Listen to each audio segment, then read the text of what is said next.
Good afternoon. I'm going to start today like I would one of my government classes. Good afternoon, government scholars. Today is May 25th, I believe, 2020. It's a Memorial Day. And before we get started, one thing that I want to do today is share something with you from a dear friend. Memorial Day is something that a lot of people struggle with trying to figure out the meaning of. Um, and I've been guilty of that myself. And in 2016, a good friend of mine made a post on social media that was probably the best expression of the spirit of Memorial Day that I've seen. And I share it every year, and so I'm going to share it with you now. And this was written by Faith Bussey on May 30th, 2016, Memorial Day 2016. I have things I want to say in post, but I have no desire to spend the day fighting when I plan on eating delicious burgers at my parents' house, so I'll tell a brief story instead. Once upon a time, I had a boyfriend in high school. He had a rough family life. We were only together for 8 months or so, and he eventually dropped out of high school and went into the military. The last time I talked to him, he told me that he was on leave to go to 3 of his friends' funerals. They had died in combat. Since I didn't hear from him again, I wondered for a long while if he had died too. When I found him finally on the internets, he was definitely still alive, but changed. If I could say anything to him and my other friends who lost loved ones in war, I would say I'm sorry. I'm sorry I ever supported wars. I'm sorry I ever supported and defended politicians who supported wars.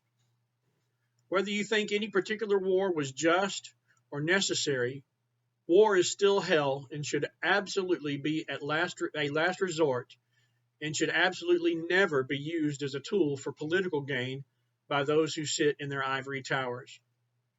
So this Memorial Day, instead of just remembering those who died, why don't we truly honor their sacrifice by looking for ways to bring the rest of our men and women home so that they aren't forced to pay the same price?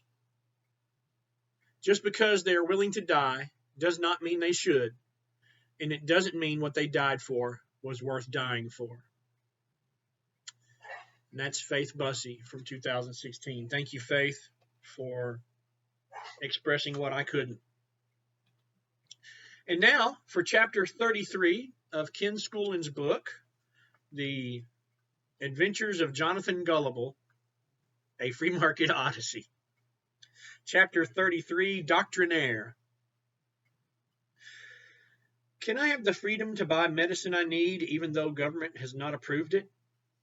Alan Burris.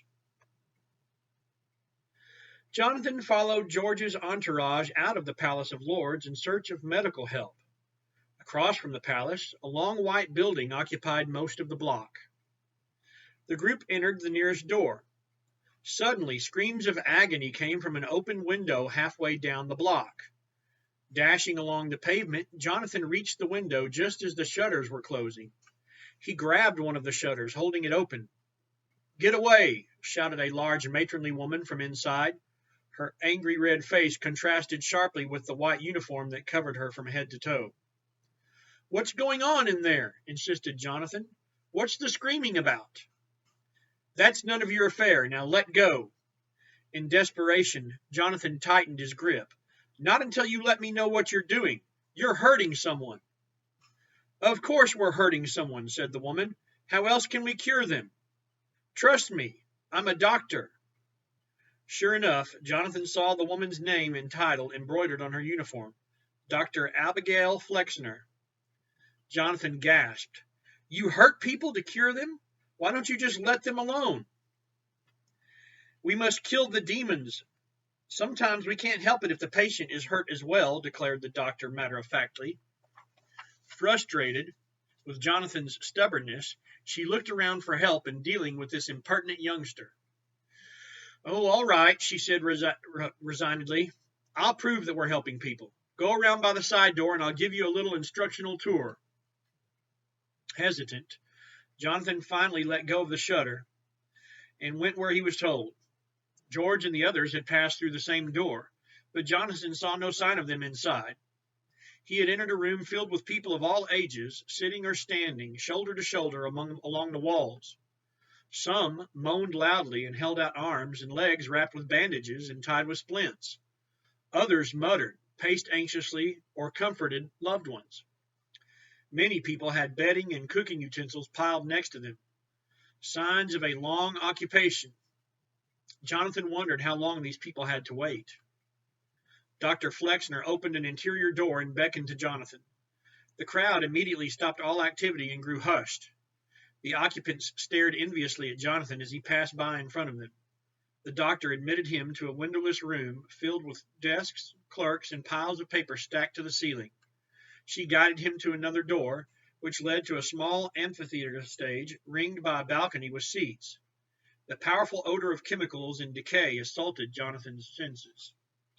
Scores of observers leaned on the railing of the balcony. Below, several men and women in white, apparently doctors and nurses, huddled intently over a bulky patient strapped to a low table. "To heal this patient," whispered the doctor somberly, "Orthodox practitioners cut open veins to let the demons flow out with the blood. On occasion, we apply blood leeches."